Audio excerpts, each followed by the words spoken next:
এখন দেশত এজন ৰজা আছিল ৰজাজনৰ কোনো উত্তৰাধিকাৰী নাছিল আমাৰ যিটো বস্তু নাথাকে আমি সেই বস্তুটোত সুখ আছে বুলি ভাবো এটো আমাৰ স্বভাৱ ভাগৱতে কৈছে যিটো পোৱা তাতে হইবা সন্তুষ্টিত মন এতেক প্ৰকাৰে তুষ্ট হন্ত নাৰায়ণ যিটো আছে তাত সন্তুষ্ট হ'বলৈ শিকা ৰজাজনৰ শান্তি নাই কিয় সন্তান নাই সন্তান হলে মানুহ সুখী হ'ব নেকি উগ্ৰসেনৰো সন্তান আছিল কংস উগ্ৰসেনেতো শান্তি পোৱা নাছিল বৰঞ্চ কাৰাগাৰত ভৰাহে থৈছিল অংগৰ পুত্ৰ আছিল বেনৰ পৰা অংগই কোনো সুখ পোৱা নাছিল অথচ তেওঁ যত যিমান পাই সবকে অত্যাচাৰ কৰিছিল যাৰ ফলত অংগই ঘৰ এৰি যাবলৈ বাধ্য হৈছিল আত্মদেৱ তেওঁৰ আছিল ধুনকাৰী নামৰ এটা সন্তান ধুনকাৰী অত্যাচাৰত আত্মদেৱে নিজৰ ঘৰ ত্যাগ কৰিবলৈ বাধ্য হৈছিল সন্তান থাকিলে নহব আপোনাৰ সন্তানৰ সংস্কাৰ কেনেকুৱা সংস্কাৰ সেইকাৰণে নথকা বস্তুটোত আমি সুখ আছে বুলি ভবাৰ পৰিৱৰ্তে যিটো আছে তাত সুখী হ'বলৈ চাব লাগে এই ৰজাজনে ভাবিলে মোৰ যদি এটা সন্তান হয় পৃথিৱীৰ আটাইতকৈ সুখী মই হ'ম আৰু তেওঁ এজন তান্ত্ৰিকৰ ওচৰলৈ গ'ল বিপদত পৰিলে সংঘাতত পৰিলে আপুনি কাৰ ওচৰত উপদেশ বিচাৰি গৈছে এটো বৰ তাত্ত্বিক কথা জীৱনলৈ সংঘাত আহে দুখ আহে কষ্ট আহে কিন্তু আপুনি উপদেশ বিচাৰি কাৰ ওচৰত গৈছে যদি সুবিধাবাদীৰ ওচৰত গ'ল আপোনাৰ পৰা লুটিপুটি খাব আপোনাক আৰু ভয় খুৱাই দিব এই আপোনাৰ ইমানেকুৱা দিন চলিছে এটো কৰক আপোনাৰ অমুক হ'ব আপুনি এটো যদি নকৰে চেছে ভয় খুৱাই দিব যদি তাৰ পৰিৱৰ্তে সন্তজনৰ ওচৰত যায় মহন্তজনৰ ওচৰত যায় ভকতৰ ওচৰত যদি যায় আপোনাক শাস্ত্ৰসন্মত উপদেশ দিব এইজন তান্ত্ৰিকৰ ওচৰত গ'ল আৰু সুধিলে মই এটা সন্তান পাব বিচাৰিছো কিবা উপায় আছে নে তান্ত্ৰিকজনে ক'লে যে উপায় এটাই আছে এটা সৰু ল'ৰা বলি দিব লাগিব নৰবলি আচৰিত নহব আপোনালোকে জানে মই এছএছবিত আছিলো এছিষ্টেণ্ট কমাণ্ডেণ্ট হিচাপে ভকতৰ লগত থাকিম বুলিয়ে 2022ত ভলন্টিয়াৰ ৰিটায়াৰমেণ্ট ললো চাকৰি যদিও আছিলে মোৰ 28 লৈকে মই 6 বছৰ চাকৰি এৰি গুচি আহিলো আৰু ভকতৰ মাজত এনেকৈ ঘূৰি ফুৰিছো মই উত্তৰাখণ্ডৰ ৰাণীখেত বুলি জেগাটাত আছিলো 12 পৰা 14 লৈকে 14ত ৰঙিয়াত মোৰ পোষ্টিং হৈছিল অসমত সেই বছৰে ডিসেম্বৰ মাহত ঢেকিয়াজুলিৰ এখন বাগানত নিজৰ খুৰাওকে ভতিজাওকক কিডনেপ কৰি লৈ গৈছিল কালিৰ ওচৰত বলি দিবলৈ পেপাৰে পত্ৰই বহুত সেই সময়ত লিখা পঢ়া চলিছিল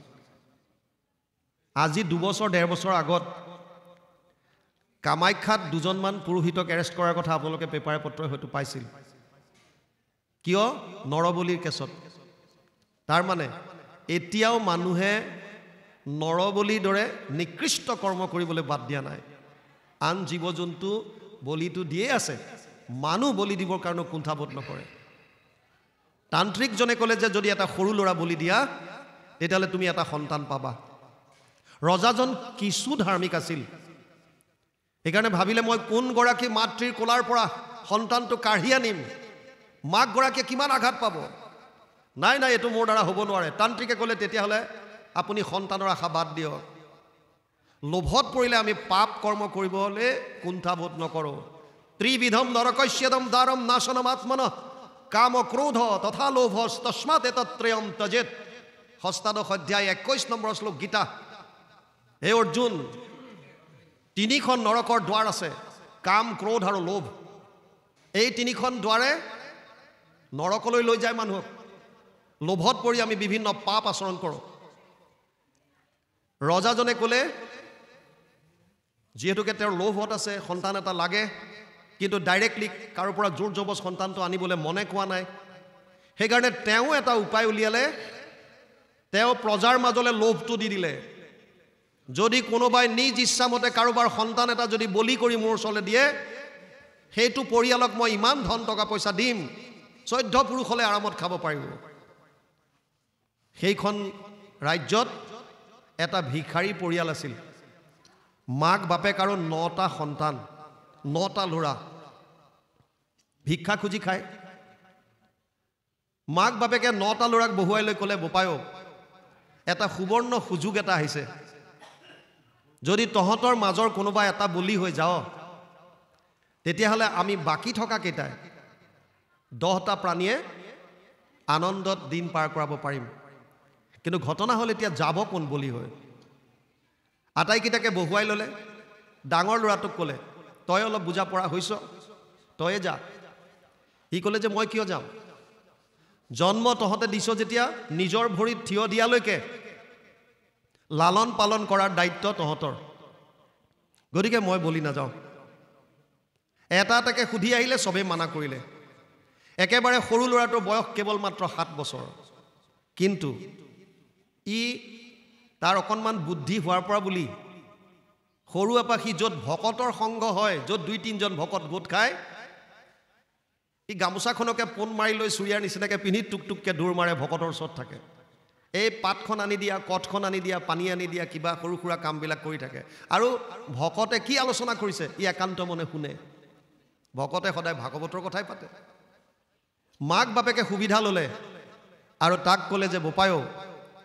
তইতো ভাগৱতৰ কথা শুনিছ বোলে শুনিছোঁ দধিচি মুনিৰ কথা শুনিছ নে নাই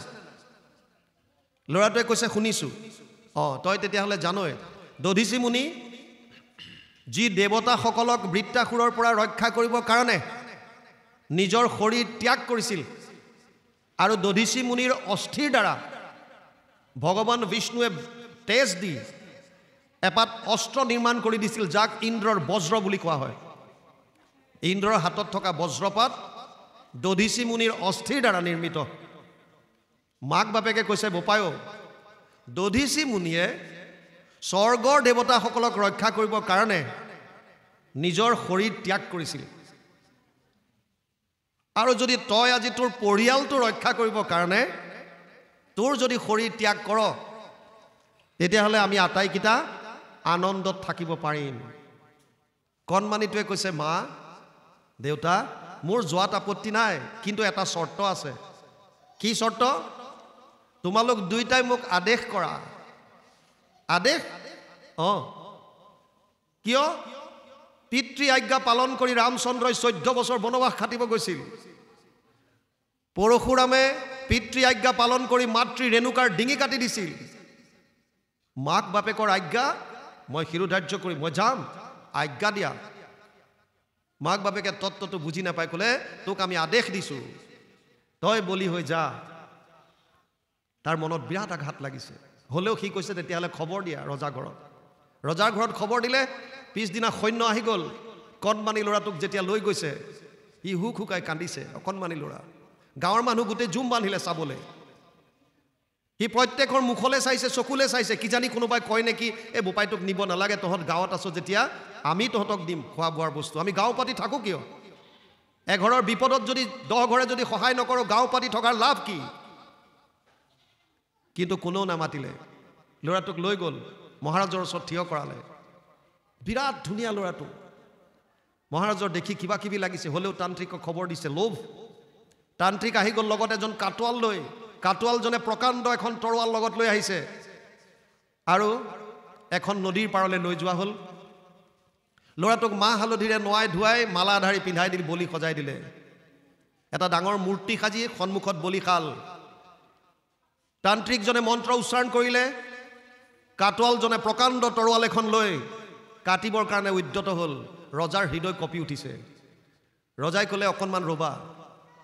ল'ৰাটোক ক'লে বোপায়ো তোৰ যদি অন্তিম ইচ্ছা কিবা আছে ক ল'ৰাটোৱে ক'লে মহাৰাজ আপুনি মোক অন্তিম ইচ্ছাৰ কথা সুধিছে মোৰ বয়স কেৱল 7 বছৰ গোটেই জীৱনটো মোৰ সন্মুখত আৰু আপুনি মোক অন্তিম ইচ্ছাৰ কথা সুধিছে মোৰ অন্তিম ইচ্ছা জানি আপুনি কি কৰিব আপোনাক লাগে উত্তৰাধিকাৰ আৰু মোৰ মা দেউতাক লাগে ধন গতিকে মোৰ ইচ্ছা জানি আপুনি কি কৰিব কাটিবলৈ আদেশ কৰক মহাৰাজে ক'লে নহয় বোপাই তোৰ যদি সৰু সুৰা কিবা কামনা আছে ক কিবা খাবলৈ মন গ'ল কিবা তেনেকুৱা বোলে অকণমান ঈশ্বৰ আৰাধনা কৰিব বিচাৰিছোঁ কৰ বোপাই কৰ ই পটাপট বালিতে 4টা ঘৰ বনালে বালি ঘৰ আগৰ জ্যেষ্ঠসকলে জানিব যিসকলে নদীত গা ধুবলৈ যোৱাৰ নিয়ম আছিল নদীত গা ধুবলৈ যাওঁতে নদীৰ পাৰত আগতে বালি ঘৰ কিছুমান বনাই এফালে দুৱাৰ ৰাখে বালিঘৰ 4টা বনালে প্ৰথমটো ঘৰৰ ওচৰত গৈ সেৱা কৰিব বিচাৰিছে কিবা গাব বিচাৰিছে প্ৰাৰ্থনা কিন্তু পৰা নাই হুক হুকাই কান্দিছে আৰু কান্দি কান্দি ঘৰটো ভাঙি পেলালে দ্বিতীয়টো ঘৰৰ ওচৰত গৈছে তাতো সি কিবা গাব বিচাৰিছে কিন্তু পৰা নাই ভাঙিলে তৃতীয়টো ভাঙিলে চতুৰ্থটো বালিঘৰৰ ওচৰত যেতিয়া গৈছে সি যেতিয়া সেৱা কৰিছে তাৰ মুখলৈ কিবা এটা ৰূপান্তৰ ঘটিছে মুখলৈ কিবা এটা হাঁহিৰ জিলিঙনি আহিছে সি লগে লগে চকু পানী মোহাৰি পেলালে আৰু হাঁহি হাঁহি তাৰ পৰা উঠি আহিল আহি বলিশালত মূৰ দিলে আৰু মহাৰাজক ক'লে মহাৰাজ আদেশ কৰক মোৰ ইচ্ছা পূৰ্ণ হৈ গ'ল তান্ত্ৰিকজনে ভয় খাই গ'ল কি কৰিলে এইবিলাক 4টা ঘৰ বনালে 3টা ভাঙিলে কিবা যাদু মন্ত্ৰ কৰিলে নেকি ইয়াৰ ডিঙি কাটি দিয়াৰ লগে লগে আকৌ মোৰ ডিঙিটো সৰি পৰে নেকি ঠিক নাই তাক সুধিলে বোপাই তই এইবিলাক কি কৰিলি সি কৈছে জানি কি কৰিব মহাৰাজে ক'লে বোপাই কি কৰিলা এবাৰ বুজাই দিয়া সি কৈছে মহাৰাজ এই 4টাই মোৰ আশ্ৰয়ৰ স্থান আছিল শৰণৰ স্থান মানে প্ৰথমটো আছিল মোৰ পিতৃ মাতৃৰ আশ্ৰয় মোৰ মনত পৰাৰ পৰা বুলি জীৱনত যেতিয়া সংঘাত আহিছে বিপদ আহিছে মই দৌৰ মাৰি গৈ মাৰ কোলাত উঠিছিলোঁ দেউতাৰ কোলাত উঠিছিলোঁ ভাবিছিলোঁ এই কোলাখনেই মোৰ আটাইতকৈ সুৰক্ষিত আশ্ৰয় যি মা দেউতাক মই মোৰ আটাইতকৈ সুৰক্ষিত আশ্ৰয় বুলি ভাবি আছিলোঁ সেই মা দেউতাই আজি মোক আদেশ কৰিলে যে তই বলি হৈ যা গতিকে এই আশ্ৰয় মোৰ কাৰণে কোনো কাম নাই দ্বিতীয়টো মোৰ মিতিৰ কুটুম মোৰ গাঁৱৰ মানুহ আমি গাঁও পাতি থাকোঁ কিয় এঘৰৰ বিপদ হ'লে 10 ঘৰ আগবাঢ়ি যদি নাহে কি লাভ আমি ভাৰতত বিভিন্ন জেগাত ঘূৰি ফুৰোঁতে দেখা পাইছিলোঁ ভাৰতত এতিয়াও এনেকুৱা গাঁও আছে যিখন গাঁৱত কাৰোবাৰ ঘৰত যদি ল'ৰা ছোৱালীৰ বিয়া হয় মাক বাপেকে এটা ফুটা কৰি খৰচ কৰিব নালাগে গাঁৱৰ মানুহে কণ্ট্ৰিবিউশ্যন দান বৰঙণি উঠায় আৰু বিয়াখন চলাই দিয়ে ভাৰতৰ বাদ দিয়ক অসমৰ বালিপাৰাত এখন বড়োগাঁও তাতো এইটো প্ৰথা আছে যদি কাৰোবাৰ ঘৰত বিয়া হয় মাক বাপেকে চিন্তা কৰিব নালাগে গাঁৱৰ মানুহে দান বৰঙণি উঠাই বিয়াখন সুন্দৰভাৱে পাতে এতিয়াও আছে এনেকুৱা ল'ৰাটোৱে ক'লে মই যি মোৰ মিতিৰ কুটুম বুলি ভাবিছিলোঁ আপোন বুলি ভাবিছিলোঁ গাঁৱৰ মানুহ বুলি ভাবিছিলোঁ চবৰ মুখলৈ চাইছিলোঁ অহাৰ সময়ত ভাবিছিলোঁ কাৰোবাৰ এখন সহায়ৰ হাত আগবাঢ়ে নেকি কিন্তু কোনেও নিদিলে এইবিলাকো মোৰ কাৰণে মিছা সেইকাৰণে মই এইটো ভাঙি দিলোঁ বোলে তৃতীয়টো মোৰ ভাগ্য আমি 9টা ল'ৰা 8টাৰ ভাগ্য ভাল ইহঁত সাৰি গ'ল আৰু মই পেট মোচা চবতকৈ সৰু অথচ মোৰে ভাগ্য বেয়া ভাগ্যক ধিয়াই থাকিও মোৰ লাভ নাই এইটো বাদ দিলোঁ মহাৰাজে ক'লে কিন্তু তুমি শেষৰটো বালিঘৰ নাভাঙিলা বোপাই এইটো কাৰ ই ক'লে মহাৰাজ এইটোৱে মোৰ অন্তিম আশ্ৰয় আছিল ভগৱান কৃষ্ণৰ যেতিয়াই মই কৃষ্ণক স্মৰণ কৰিলোঁ আৰু মই ভগৱানৰ চৰণত ক'লোঁ হে প্ৰভু মই ক'ত আশ্ৰয় লৈ আছিলোঁ যিবিলাকে বিপদৰ সময়ত কোনো মোক ৰক্ষা কৰিবলৈ আগবাঢ়ি নাহিল হে প্ৰভু ইমান দিন যি কৰিলোঁ শেষ আশ্ৰয় শেষ শৰণ হিচাপে তোমাৰ চৰণত আহিছোঁ প্ৰভু যি ইচ্ছা তোমাৰ তুমি এতিয়া কৰা মই তোমাৰ চৰণত শৰণ ল'লোঁ লগে লগে যেন ভগৱানে মোৰ হৃদয়ৰ পৰা ক'লে আৰে বোপাই তই কিয় চিন্তা কৰিছ মই তোৰ লগত আছোঁ ইহঁতে কাটিলে তোৰ শৰীৰটো নাশ কৰিব পাৰিব তই শৰীৰ নহয় তই আত্মা মই বুলি যদিও কওঁ মই শৰীৰ নহয় আচলতে মই হলো আত্মা এখন গামোচা কাৰ মোৰ গামোচা মই গামোচাখন নহয় এখন কাৰ চেলেং মোৰ চেলেং মানে মই চেলেংখন নহয় এইটো কাৰ হাত মোৰ হাত তাৰমানে মই হাতটো নহয় এইটো কাৰ শৰীৰ মোৰ শৰীৰ তাৰমানে মই শৰীৰটো নহয় মোৰ বস্তুবিলাক মই কেতিয়াও হ'ব নোৱাৰো ভগৱান কৃষ্ণই যেন মোক ক'লে তই আত্মা শৰীৰটো নাশ হ'ব শৰীৰৰ 3টা অৱস্থা বিষ্ঠা পলু চাই যদি পেলাই দিয়ে চৰাই চিৰিকটি জীৱ জন্তুৱে খাই বিষ্ঠা কৰি উলিয়াই দিব যদি পুতি থয় পলু হ'ব আৰু যদি জ্বলাই দিয়ে ছাই হ'ব শৰীৰটো বিনাশী কিন্তু তই শৰীৰ নহয় তই হৈছ আত্মা আত্মাক অস্ত্ৰ শস্ত্ৰই কাটিব নোৱাৰে তই ভয় নকৰিবি নৈনম চিন্তন্তি শস্ত্ৰাণি নৈনম দহতি পাৱক না চৈনম ক্লেদয়ম তপনা শোষয়তি মাৰুত অচেদ্যোয়ম অদাহ্যোয়ম ক্লেদ্য অসুচ্যব চ নিত্য সৰ্বগত স্থানুৰ অচলো অয়ম সনাতন গীতা 2য় অধ্যায় 23 আৰু 24 নম্বৰ শ্লোক অৰ্জুনক কৈছে হে অৰ্জুন আত্মাক অস্ত্ৰ শস্ত্ৰই কাটিব নোৱাৰে নৈনম চিন্তন্তি শস্ত্ৰাণি জুয়ে পুৰিব নোৱাৰে নৈনম দহতি পাৱক পানীয়ে তিয়াব নোৱাৰে বায়ুৱে শুহিব নোৱাৰে আত্মা অচ্ছেদ্য অদাহ্য ই নিত্য সনাতন মোক যেন ভগৱানে ক'লে আৰে বোপাই তই উঠ যেনেকৈ এটা শৰীৰ যেনেকৈ মানুহৰ কাপোৰ ফাটি গ'লে আমি নতুন বস্ত্ৰ পৰিধান কৰোঁ, তেনেকৈ এটা শৰীৰ যেতিয়া অযোগ্য হয়, আত্মাই সেইটো শৰীৰ ত্যাগ কৰি বেলেগ শৰীৰ ধাৰণ কৰে। যেনেকৈ চিনাজোকে, দুবৰি বনত আপোনালোকে চিনাজোক দেখা পায়, এডাল বনত এনেকৈ থাকে, বেলেগ এডাল বন পালে লাহেকৈ এডাল বন এৰি দিয়ে। তেনেকৈ বাসামচি জীৰ্ণানি যথা বিহায়া নবানি গৃহণতি নৰোপৰাণি তথা শৰীৰানি বিহায়া জীৰ্ণানি অন্যান্য সংয়াতি নবানি দেহি। গীতা 2 অধ্যায় 22 নম্বৰ শ্লোক। অৰ্জুনক কৈছে, হে অৰ্জুন, যেনেকৈ কাপোৰ ফাটি গ'লে মানুহে নতুন বস্ত্ৰ পৰিধান কৰে, তেনেকৈ আত্মাই এটা শৰীৰ অযোগ্য হ'লে সেই শৰীৰ ত্যাগ কৰি বেলেগ শৰীৰ ধাৰণ কৰে। সন্তানটোৱে ৰজাক কৈছে, মহাৰাজ, মোক যেন ভগৱানে ক'লে, আৰে তই চিন্তা নকৰিবি, মই দুহাত মেলি তোৰ লগত ৰৈ আছোঁ। তোৰ শৰীৰটো নাশ কৰিব পাৰিব, কিন্তু তই আত্মা তোক নাশ কৰিব নোৱাৰে, উঠ। কণমানিটোৱে কৈছে, মহাৰাজ, মোৰ মনত আৰু তিল মানুহ ভয় নাই, আপুনি আদেশ কৰক আৰু মোক বলি দিয়ক। কাটোৱালজনে তৰোৱাল লৈ পুনৰ তৈয়াৰ, মন্ত্ৰ উচ্চাৰিত হ'ল, মহাৰাজৰ বুকু কঁপি উঠিছে, ঘাপ মাৰি দিলে শেষ। তান্ত্ৰিকজনক সুধিছে, পায় এই ল'ৰাটোক কটাৰ পাছত তই গেৰেণ্টি দিব পাৰিবিনে যে মোৰো ল'ৰাই হ'ব? তান্ত্ৰিকজনে কৈছে, গেৰেণ্টি দিব নোৱাৰোঁ মহাৰাজ, সন্তান এটা হ'ব, ল'ৰা হয় ছোৱালী হয় আপোনাৰ প্ৰাৰব্ধ। তই গেৰেণ্টি দিব পাৰিবিনে এই সন্তানটো বলি দিয়াৰ পাছত মোৰ যিটো সন্তান হ'ব, ই এনেকুৱা সংস্কাৰী,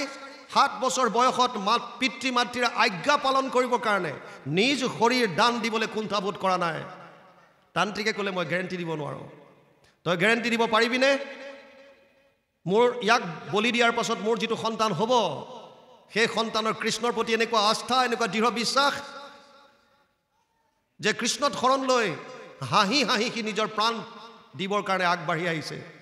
তই গেৰেণ্টি দিব পাৰিবি? তান্ত্ৰিকজনে ক'লে, গেৰেণ্টি দিব নোৱাৰোঁ। মহাৰাজে ক'লে, তেতিয়াহ'লে তোৰ তাম ঝামবিলাক বন্ধ কৰ। তান্ত্ৰিকে ক'লে, মহাৰাজ, তেতিয়াহ'লে আপুনি আপোনাৰ আশা ত্যাগ কৰক, আপোনাৰ সন্তান হোৱাৰ কোনো আশা নাই। ল'ৰাটোক বলি দিলেহে আপুনি সন্তান পাব, আৰু নহ'লে আপুনি আপোনাৰ সন্তানৰ আশা বাদ দিয়ক। মহাৰাজে ক'লে যে মই সন্তানৰ আশা বাদ দিলোঁ, কিন্তু যিহেতু এই সন্তানটোক মাক বাপেকে ত্যাগ কৰিলে, আৰু ইয়াৰ বিনিময়ত মই মাক বাপেকক যত যিমান ধন টকা পইচা দিবলগীয়া আছে ইতিমধ্যে মই দিলোঁ, সেইকাৰণে মোক আৰু বেলেগ সন্তান নালাগে, মই এই সন্তানটোকে মোৰ সন্তান হিচাপে মই গ্ৰহণ কৰিলোঁ, ইয়েই মোৰ তুলনীয়া পুত্ৰ হ'ব, আৰু ইয়েই এইখন দেশৰ উত্তৰাধিকাৰী ৰজা হিচাপে মই ঘোষণা কৰিলোঁ। মুকং কৰতি বাচালম পংগুং লংঘয়তে গিৰিম যৎ কৃপা তম হং বন্দে পৰমানন্দ মাধৱম। যাৰ দায়া বলে খোৰা পৰ্বত চঢ়াৱে মুখে ৰাও নাহি যাৰ সিটো কবি হোৱে, হেনয় পৰমানন্দ বন্ধু মাধৱক কৃপা কৰা বাপ কৃষ্ণ মই অজ্ঞানক। যিজনে প্ৰভু ভগৱন্তত শৰণ ল'লে তেওঁ যদি খোৰাও হয়, ভগৱানে কৈছে মই পৰ্বত বগুৱাই দিব পাৰিম এনেকুৱা। যদি বোবা হয় তেওঁ কবি কৰি দিব পাৰে। প্ৰভু ভগৱন্তৰ কৃপা প্ৰাপ্ত হোৱাৰ পাছত আপুনি একো চিন্তা কৰিব নালাগে। সেইকাৰণে জীৱ ইয়াত গৰ্ভত থাকোঁতে শৰণ লৈছে, আৰু শৰণ লৈ কৈছে, হে প্ৰভু তুমি সৰ্বভয়হাৰী, মই তোমাৰ চৰণত শৰণ লৈছোঁ। শৰণ লৈ কি কৈছে? সৰ্বভয়হাৰী তোমাৰ চৰণে শৰণ লৈলোঁ সম্প্ৰতি, জনো বোলা আত শৰণক লয়, তানো তাৰ কিবা ভেদ, ভগৱন্ত সেব্য মই কোনো সেৱক লৈও আহি পৰিছে। হে প্ৰভু তুমি খালি ভাবি লোৱা, তুমি হৈছা মই সেৱক, তুমি সেব্য, মই সেৱক তুমি মোৰ সেব্য, এই বুলি তুমি মোক লোৱা, গ্ৰহণ কৰা। কি কৈছে? মাতৃৰ গৰ্ভত পৰি আছোঁ মই দণ্ডে যুগসম যায়, আত থাকন্তেও যাৰ দুখ নাই প্ৰণাম তাহান পায়। আত্মাৰ লগত পৰমাত্মা বিৰাজমান হৈ থাকে। এক বৃক্ষে দুই পক্ষী, ৰূপে দুই কুসম দেখি, দুইৰো দুই সখা নিৰন্তৰ, এক বৃক্ষে ফল খায় আৰু আনটোৱে সদায় চাই থাকে, যিটো নাখায় সিটো গুণে বৰ। এডাল গছত দুটা পক্ষী আছে, এই শৰীৰটোত দুটা পক্ষী, আত্মা আৰু পৰমাত্মা। আত্মাই কৰ্মফল ভোগ কৰে, পৰমাত্মাই নাই। উপদ্ৰষ্টা অনুমন্তা চ ভৰ্তা ভোক্তা মহেশ্বৰ, পৰমাত্মা ইতি চাপ্যুক্ত দেহে অস্মিন পুৰুষ পৰ।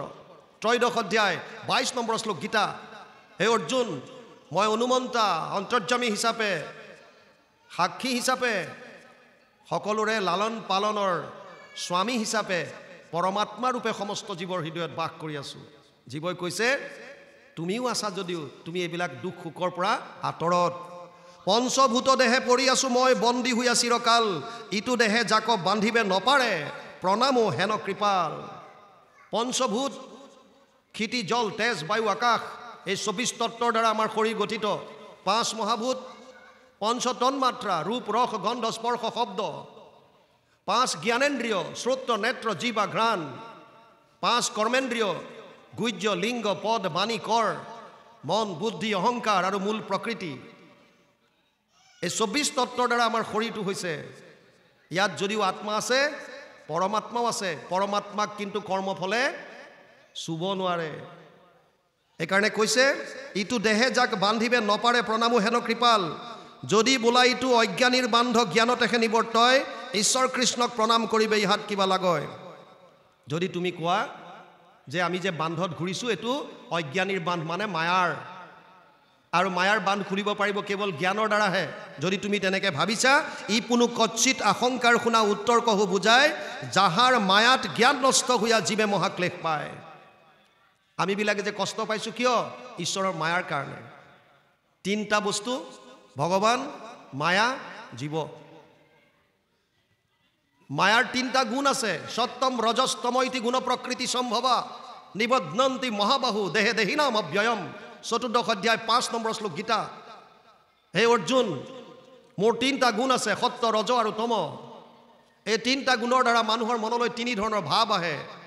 সত্য গুণৰ পৰা সাত্বিক ভাৱ ৰজগুণৰ পৰা ৰাজসিক ভাৱ তমগুণৰ পৰা তামসিক ভাৱ যাৰ যেনেকুৱা ভাৱ ই তেনেকুৱা কৰ্ম কৰে আৰু যাৰ যেনেকুৱা কৰ্ম ই তেনেকুৱা ফল ভোগ কৰিব লাগিব এইটোৱে হৈছে সংসাৰ চক্ৰৰ নিয়ম অনিষ্টম ইষ্টম মিশ্ৰম চ ত্ৰিবিধা কৰ্মনা ফলম ভৱতি ত্যাগিনম প্ৰত্যনাতু সন্ন্যাসিনা ক্বচিত অষ্টাদশ অধ্যায় 12 নম্বৰ শ্লোক গীতা হে অৰ্জুন 3 ধৰণৰ ফল আছে এটা ভাল বা পুণ্য এটা বেয়া বা পাপ এটা মিশ্ৰিত পাপ পুণ্যৰ মিশ্ৰণ আমি যিমান কৰ্ম কৰিছোঁ এই কৰ্মবিলাকৰ ফল প্ৰত্যেকটো জীৱৰ বিপৰীতে এখন একাউণ্টত জমা হৈ আছে আপুনি যিমানেই লুকাই চুৰকে নকৰক কিয় ভগৱান কৃষ্ণ অন্তৰ্যামী ৰূপে আমাৰ শৰীৰত বিৰাজমান হৈ আছে যেনেকুৱাই আপুনি কৰ্ম কৰে প্ৰত্যেকটো কৰ্মৰ ফল আপোনাৰ একাউণ্টত সব লিখা আছে সেইটো কৈছে সঞ্চিত কৰ্ম এই সঞ্চিত কৰ্মৰ এটা অংশ আমি লৈ আহোঁ যিটো কৈছে প্ৰাৰব্ধ আৰু প্ৰাৰব্ধ যেনেকুৱা আহে তেনেকুৱা আমি ভোগ কৰিব লাগিব যদি প্ৰাৰব্ধত কেৱল পুণ্য আহিল আপুনি স্বৰ্গলোকত যাব দেৱতা হ'ব কেতিয়ালৈকে থাকিব তে তম ভুক্ত স্বৰ্গলোক বিশালম ক্ষীণে পুণ্যে মৰ্তলোকম বিশন্তি 9ম অধ্যায় 21 নম্বৰ শ্লোক গীতা তেতিয়ালৈকে স্বৰ্গত থাকিব যেতিয়ালৈকে পুণ্য থাকে যদি পাপ আহিল তেতিয়ালৈ অধুজনী কীট পতংগ পোক পৰুৱা জীৱ জন্তু কেতিয়ালৈকে থাকিব যেতিয়ালৈকে প্ৰাৰব্ধ আৰু যদি মিশ্ৰিত কৰ্ম ভাগ্যৰ মূলত পালে পাপ পুণ্যৰ মিশ্ৰণ তেতিয়াহ'লে মনুষ্য শৰীৰ পাব এইকাৰণে মানুহৰ জীৱনত যিহেতু মিশ্ৰিত কৰ্ম লৈ আহিছোঁ সুখ দুখ দুইটা লৈ আহিছোঁ সেইকাৰণে মানুহৰ জীৱনত সুখ দুখ দুইটাই ভোগ কৰিবলগীয়া হয় তাৰপাছত কৈছে এয়া কাৰ কাৰণে হৈছে এই মায়াৰ কাৰণে এই মায়াৰ পৰা পৰিত্ৰাণ কেনেকৈ পাম গীতাত কৈছে দৈবহি এষ গুণময়ী মম মায়া দূৰত্বয়া মাম এব ইয়ে প্ৰপদ্যন্তে মায়ামেতাম তৰন্তিতে 7ম অধ্যায় 14 নম্বৰ শ্লোক গীতা হে অৰ্জুন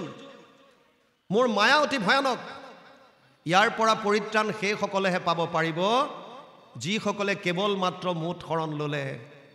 এইকাৰণে ইয়াত লিখিছে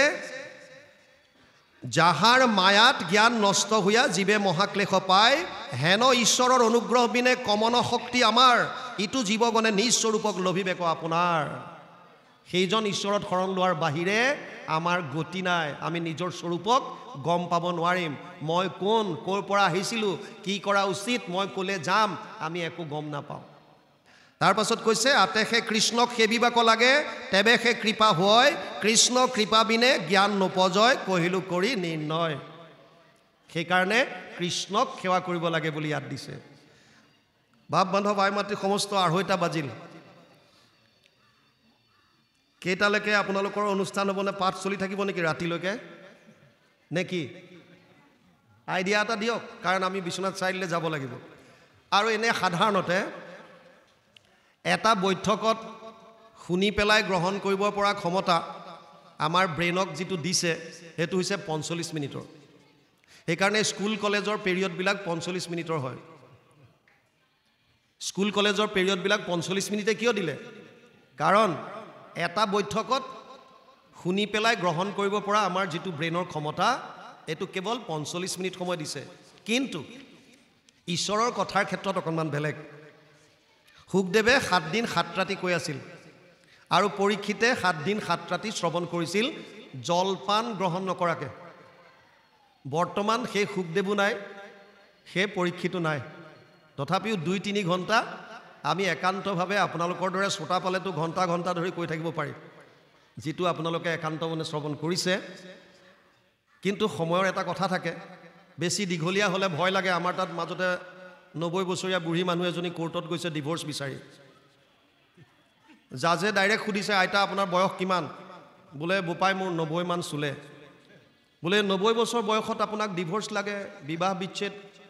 মানুহজন ক'ত কৈছে মানুহজন আহিছে এনেকৈ দেখুৱাই দিছে কোৰ্টৰ আন এটা সাইডত চকী এখনত লাখুটি লৈ বুঢ়া এজন বহি আছে হাতটো কপি আছে নাৰ্ভৰ প্ৰবলেম জাজে সুধিছে দেউতা আপোনাৰ বয়স কিমান হ'ল বোলে বোপাই 95 মান হ'ল কৈছে 95 বছৰত আপুনি ডিভোৰ্স বিচাৰি আহিছে কৈছে ধত মোক নালাগে হে মৰতি খুট কি লাগে জাজে কৈছে ও আইতা আপোনাৰ মানুহটোকচোন ডিভোৰ্স নালাগে বোলে তেওঁ কিয় লাগিব তেওঁৰ কি কষ্টটো আছে দুখ কষ্ট মইহে পাইছো বোলে বাফৰে এনেকুৱা কি কষ্ট পাইছে আপুনি কৈছে মানুহটোৱে মোক যিমান গালি খপনি পাৰে মই সব শুনো এইটোত আপুনি ডিভোৰ্স নাপায়